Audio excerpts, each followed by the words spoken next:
Cease deviant expedients, pierce through afflictions. Epiphany of the sublime Dharma, dismantling deviant expedients and false imaginings. Hello everyone, and welcome to today's Dharma sharing. Have you ever wondered why cultivation sometimes feels so exhausting, or why life feels like a constant collision course, where communicating even with those closest to us feels like solving an endless riddle? The truth is, we are often living in a wrong way. Today, we will follow the Master's teachings to deconstruct the deviant expedients and false imaginings hidden within our daily habits. Part 1. The armor of patience and the universal mixture of impurity. Let's start with a concept many think they've mastered, but are actually far from: the perfection of patience. The sutras say, he who is unperturbed by touch wears the armor of patience. What does this mean?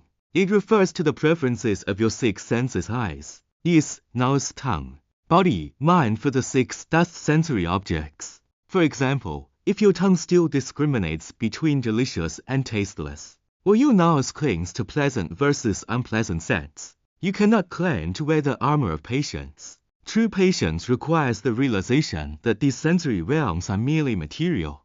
They have nothing to do with you. They are inherently neutral. It is you who defines them and becomes dependent on them. According to the Avatamsaka Sutra, the 10 kinds of patience are actually 10 kinds of confirmations of reality. If you still have likes and dislikes, you haven't seen through the illusion.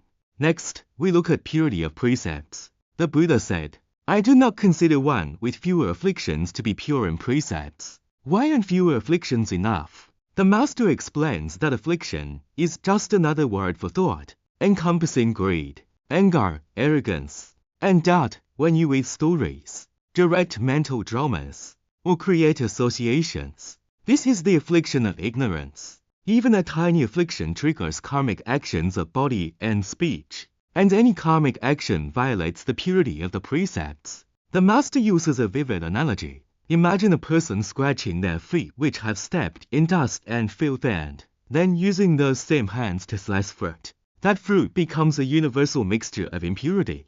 To practice, one must be pure in both mind and body. This is why even the Buddha washed his hands and feet before teaching. It is the solemnity of cultivation.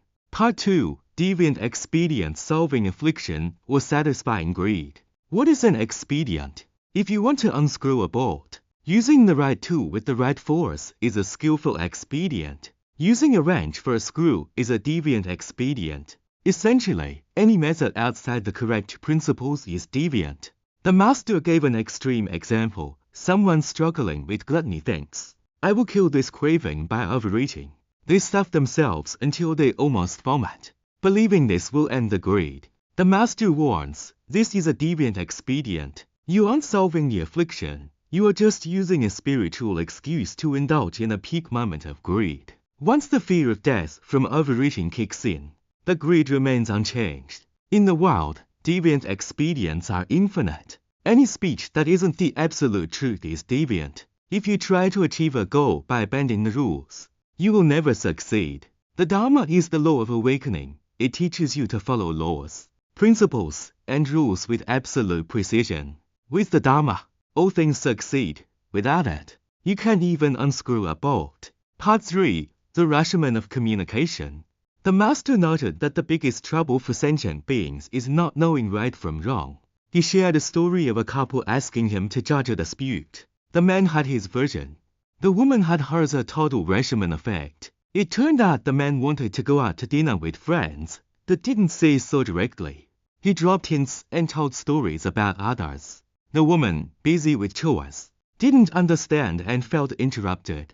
When the man's greed to be understood and to go eat wasn't met, he immediately felt anger, became sullen, and refused to move. The woman, seeing him refuse to help, got even angrier.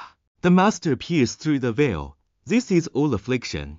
Without greed, you wouldn't feel anger when it's unfulfilled. Without arrogance, you wouldn't feel the need to show off with friends.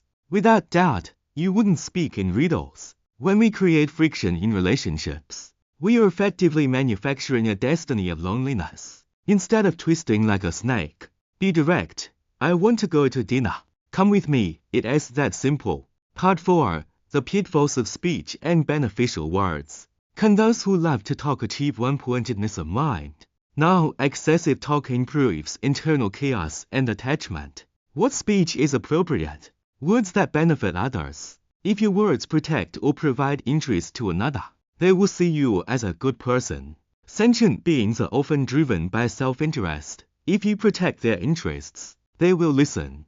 However, the master emphasized that speech is often the worst form of communication. 90% of people lack the nuance to handle it. He cited a story from the sutras. An ascetic saw the Buddha receive offerings after saying congratulations at a celebration.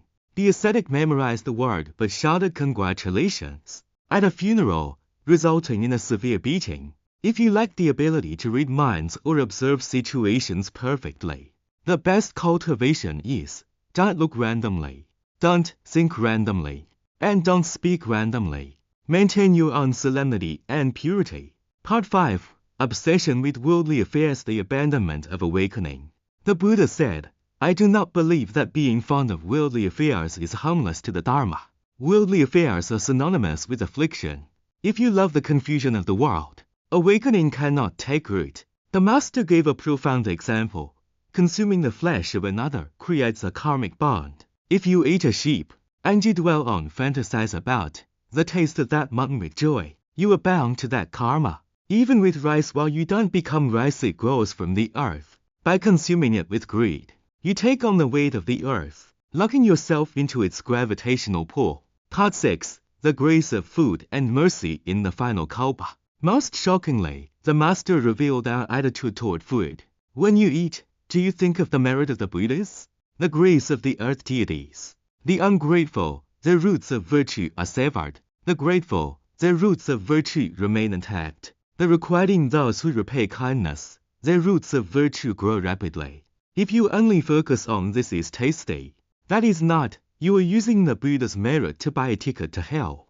The Master noted that during the 3 disasters, famine, plague, war of the final age, Buddhas manifest as green and herbs because sentient beings are too burdened by karma to see their divine forms. If you enjoy these manifestations of mercy while indulging in greed, the karmic consequences are tragic. Conclusion: return to purity.